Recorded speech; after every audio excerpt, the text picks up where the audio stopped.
Aujourd'hui, nous allons parler du karma et des dettes karmiques, parce que j'entends beaucoup parler de ça.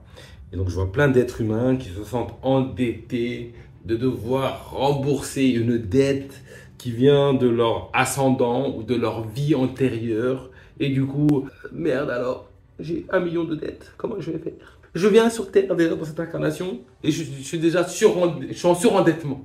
Le surendettement divin, est-ce une réalité ou encore une des illusions sur lesquelles on se penche et qui nous font perdre du temps dans notre véritable cheminement spirituel?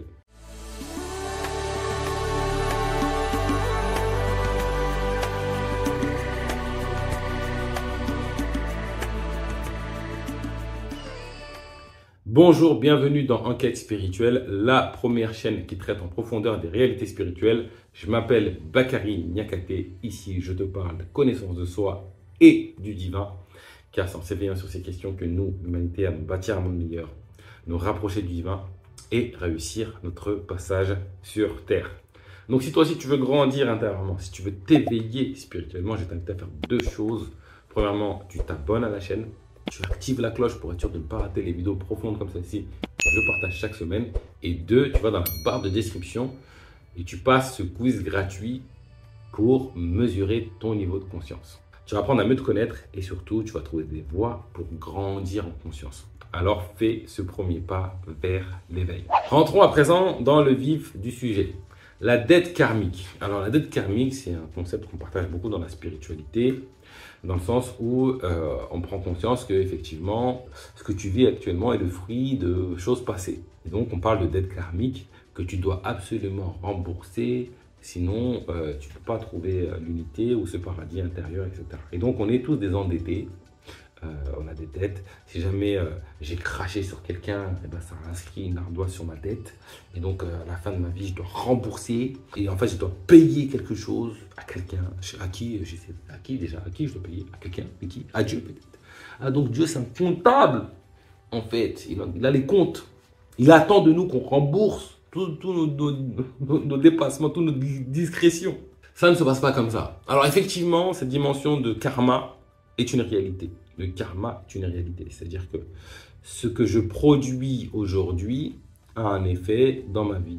C'est comme ça. C'est la justice divine, si tu veux. C'est le juste équilibre. Si tous les jours j'insulte mes voisins, à un moment donné dans ma vie, il va y avoir un effet. Et cet effet peut se prolonger dans mes vies futures. Et donc, mes enfants peuvent hériter d'un truc que j'ai créé moi. C'est comme ça.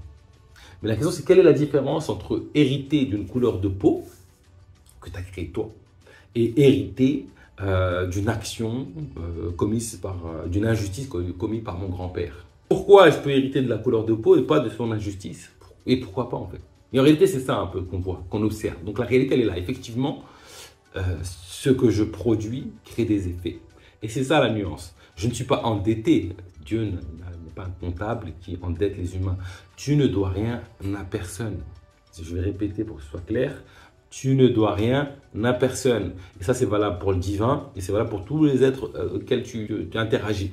Même si j'ai l'impression que quand tu m'empruntes de l'argent, tu me le dois, en réalité, c'est faux. Alors, dans la société humaine, on va dire oui, parce que quand je t'ai prêté, la question, c'est que l'argent que je t'ai donné, au nom de quoi il m'appartient? Au nom de quoi il m'appartient? À partir de quel moment il est devenu le mien? Alors après, parce que tu as mis des heures de travail, etc. Tu as pris des matières premières, tu me les as vendues. Tu les as vendues, tu as eu de l'argent. Et donc, comme tu as eu de l'argent, il est à toi. Les matières premières, je les ai trouvées où? Est-ce que par hasard, on ne me les a pas offertes gratuitement? L'énergie qui m'a permis de me bouger, je l'ai trouvée où? Est-ce que par hasard, on ne me l'a pas offert gratuitement? Et donc, l'argent que je te prête, même si tu crois me le devoir, tu ne me le dois pas. Alors, ce n'est pas une invitation à barber les gens, etc., etc. Mais quand on grandit en conscience, on ne voit pas les choses de la même manière. On a un autre prisme sur la réalité. Donc, je vais très bien pouvoir m'inscrire dans une dimension où je rembourse des dettes que je peux avoir ou que je peux souscrire, tout en ayant conscience qu'en réalité, je ne dois rien à personne. En fait, il faut que tu aies conscience que tu ne dois rien à personne. Et tu ne dois rien au divin. Tu ne dois rien rembourser. Ce qui se passe, c'est que le karma, c'est le fruit d'une création. Si je dis A, il y a un reflet dans l'environnement et je reçois un retour par rapport à ça. Ça crée quelque chose. Et donc le karma, en réalité, c'est une création qui est plus longue dans le temps et qui perdure dans les âges. C'est-à-dire que ce que mes ancêtres ont créé par leurs habitudes, par leurs actions, perdure dans les âges. Et c'est ça qu'on va appeler le karma. Mais en réalité, c'est le fruit d'une création. Je ne suis pas endetté. C'est le résultat d'une création antérieure à mon intention. Elle est là, la réalité. On ne doit rien à personne. Et donc, à tout moment, tu peux façonner le karma auquel tu aspires à travers tes actions. Tu vois, c'est la personne qui va se dire, j'ai un potager. Je l'arrose tous les jours. Je chante dessus. Je lui envoie de l'amour. J'en prends soin. Tous les jours, tous les jours. Au bout d'un mois, il ne se passe rien. 2 mois, il ne se passe rien. Parce que voilà, c'est la terre, il y a des saisons. Et à un moment donné, ça fleurit. Ça crée des trucs magnifiques. On va dire c'est le karma. Oui, c'est le karma. C'est ça le karma. C'est le résultat d'une action répétée qui donne des fruits, qui perturbent dans le temps. Et donc les fruits font que le karma fait que ces fruits, ça donne des arbres, qui donnent des graines et qui créent des forêts. C'est ça qu'on appelle le karma. C'est le fruit d'une création. Et comme ça transcende mon temps de vie, on dit que c'est le karma, je suis endetté. Non, c'est le fruit d'une création. Et c'est le même fruit d'une création que si demain je décide de mettre du pétrole dans la mer, dans la terre, etc., etc., le résultat que j'ai, c'est que l'eau que je bois, elle est plus bonne. Entre guillemets bonne, qu'est-ce qu'on appelle bonne? Mais en tout cas, elle n'est pas ce à quoi j'aspire. C'est pas que je rembourse une dette. C'est le fruit de ma création. Ou c'est le fruit de notre création commune. C'est le fruit d'une création plus large. Ce n'est pas une dette que tu as envers Dieu. C'est le résultat de la création. Ce que je veux dire là, ce qu'il faut retenir de cette vidéo, c'est que le karma n'est pas quelque chose qu'on t'impose, qui te tombe dessus et que tu dois faire. C'est le fruit d'une création. Et à tout moment, tu peux prendre le libre arbitre et la liberté de façonner ta future création et d'orienter la future création de tes descendants. Sur la dimension ascendant-descendant, alors souvent on parle du karma sur les vies antérieures. Alors j'ai une autre vision sur les vies antérieures. À mon sens, nos vies antérieures sont en fait la vie de nos ancêtres et non pas la vie d'être... Je suis l'incarnation de mon père et de ma mère réunis.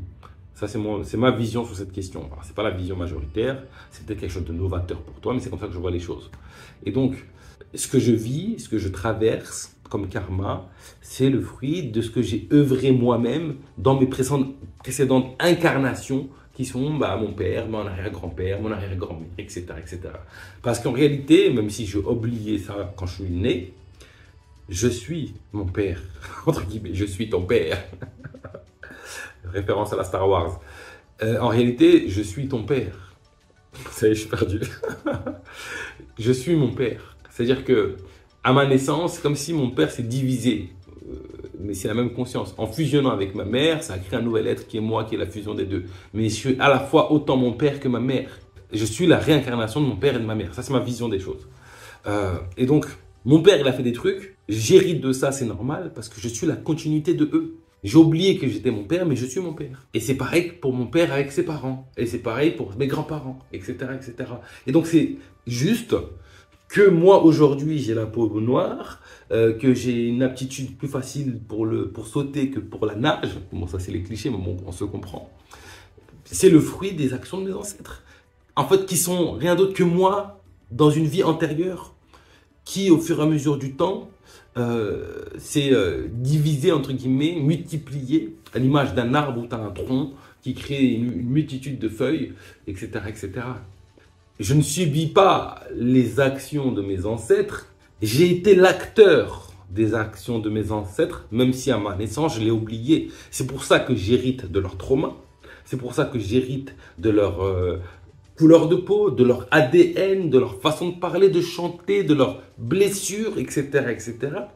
Parce que eux sont moi. Et j'ai une relation beaucoup plus grande avec mes ancêtres qu'avec mon voisin. Parce que mon voisin, il a une autre lignée qui a commis une autre histoire. C'est pour ça que mon voisin, il a la peau blanche et moi que j'ai la peau noire. C'est pour ça que mon voisin, il a la blessure de son arrière-grand-père qui a fait la guerre et que moi, j'ai la blessure de mon arrière-grand-père qui a fait X, Y expérience. C'est deux lignées différentes. Et en moi se trouve tout, en fait. En moi se trouve tout, sauf que je suis beaucoup plus proche de la lignée de mes ancêtres. Et donc, si on part du postulat que je suis la réincarnation de mes ancêtres, ce que je vis, c'est le fruit de ma propre création. Alors, est-ce que cette création me va? Ça, c'est une question. Est-ce que cette création a été faite en conscience? Et c'est une autre question. Mais aujourd'hui que tu grandis en conscience, tu as le pouvoir d'orienter les choses différemment pour toi, tes descendants et également pour tes ancêtres parce qu'ils sont encore liés à toi. Donc voilà, le karma est non loin d'être une dette à rembourser. C'est plus le fruit d'une création. Et de voir les choses de cette manière-là, je sais pas pour toi, mais pour moi, ça change tout. Dis-moi en commentaire ce que tu en penses. J'aimerais bien connaître ton avis sur la question.